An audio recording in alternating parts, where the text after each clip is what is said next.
салому дуруди бепоён ба ҳамаи шумо мухлисони азизи телевизиони варзиш. ин барномаи дар шабакаҳои иҷтимоист. ман фирдавси хурсандам. рафтем.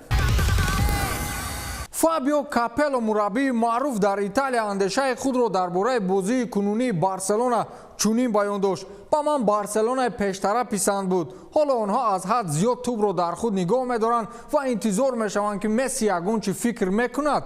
Аниқтараш, Месси ягон мӯъҷиза нишон медиҳад. ҳайати Барселона бад нест. мураббие омад ки ба фалсафаи онҳо мувофиқ мебошад, лекин ҳоло ҳам футболбозон дар нимаи майдони рақиб намедонанд бо тӯб чӣ кор кунанд, гуфтааст Фабио Капелло.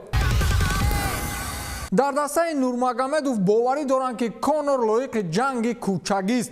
Али Абдулазиз, менеҷери чемпиони UFC дар вазни сабук Ҳабиб Нурмуҳаммадов гуфт: рақобати ноқирситонӣ байни Конор Макгрегор ва Ҳабиб Нурмагомедов танҳо дар кӯча барпо шуданаш мумкин аст. Шабакаи маъруфи ESPN бо такя ба суханҳои ӯ чунин меорад: ҷои ягона барои рақобати ниқорситонии онҳо кӯча аст. ҳарчанд Макгрегор яке аз ситораҳои бузурги моҳрибоӣ омехта аст, дар ин баробар ӯ аблаҳи гузарост. ба мо вай маъқул нест. Конор ҳеҷ гоҳ ба мо писанд набуд. ҳар боре ки мо бо вай дучор оем, проблемаҳо сар мезананд. ӯ пеш аз рақобати худ бо Ҳабиб ҳама марзҳоро убур карда буд. ӯ ба муқаддасоти асосии Ҳабиб аз қабили оила, дин ва ножоду миллаташ таҳқир намуд. агар Ҳабиб ба реванш розӣ шавад, пас ӯ соҳиби маблағи зиёде мешавад. аммо барои Ҳабиб маблағ муҳим нест. размовари руси UFC Пётр Ян дар бораи рақобати ниқорситонӣ ё худ реванши Ҳабиб Нурмагомедов ва Конор Макгрегор фикри худро баён кард. шабакаи Маштивии Русия аз қавли ин размовар чунин иқтибос меорад: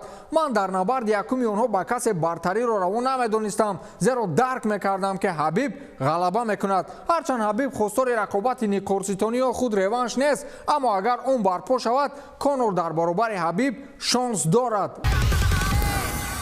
Пауло Малдини, директори техникии бошгоҳи футболи Милан, дар ҷустуҷӯи номзади арзанда ба ҷои Стефано Пиола шудааст. ҳоло дастаи Милан номзадии Андрей Шевченкоро, ки қаблан фаъолияти тиллоии футболбозиаш ба ин даста рабт дошт, пешбарӣ кардааст. ба иттилои нашрияи машҳури итолиёвии Калсио Мерсато, маҳз Пауло Малдини, ки қаблан дар якҷоягӣ бо Шевченко ҳунарнамоӣ карда буд, ҷонибдори номзади собиқ ҳамдастааш шудааст. Андрей Шевченко аз соли 1999 то соли 2006 дар ҳайати дастаи Милан ҳунарнамоӣ карда, мавсими 2008 ва 2009 аз Челси боз ба ин тим баргашта буд.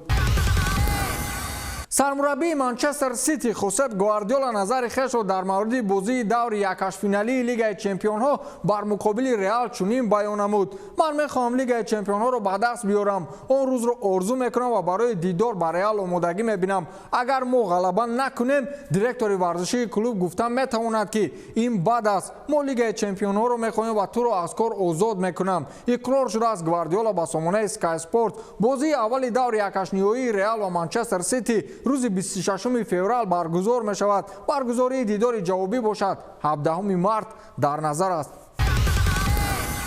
Иван Ракитич ҳамдастаи худ Лионел Мессиро васф намуда, ҳамчунин дар бораи Криштиану Роналду низ ҳарф зад. бозӣ кардан дар канори Месси ин таассуроти махсус аст, зеро ӯ дар таърихи футбол беҳтарин маҳсуб мешавад. футболкорони махсус ҳамеша ҳастанд. ба фикрам Лео беҳтарин дар давоми 15 соли охир аст. ман чунин мешуморам ки ӯ беҳтарин футболбоз дар таърихи футбол маҳсуб мешавад. бо ӯ бозӣ кардан давоми 6 сол ин таассуроти хуб аст. албатта ман мехостам бо Роналду низ бозӣ кунам. ӯ низ аз зумраи беҳтаринҳои футбол дар таърихи ин риштаи варзиш маҳсуб мешавад.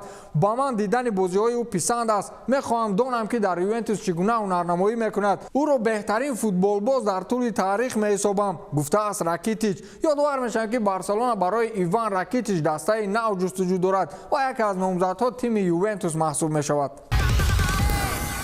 طبق اطلاع سامانه رسمی فدراسیای فوتبال تاجیکستان، حمله‌آور 19 ساله تیم منتخب کشور و سابق بازیگر باشگاه استقلال شهرام سمیف با دسته روبین کازان روسیه شرطنامه همکاری به امضا رسانید. در موسم اول شهرام فعالیتش را در دسته جوانان روبین ادامه می‌دهد. شهرام بعد از بستن قرارداد همکاری مرحله آمادگی را برای موسم نو به هیئت اساسی روبین انجام می‌دهد. شهرام سمیف با پیراهن‌های تیم منتخب کشور 6 مرتبه وارد میدان شده و زدن 2 گل دست یافته است. با همین تمام تا دیدار نوبتی خیر.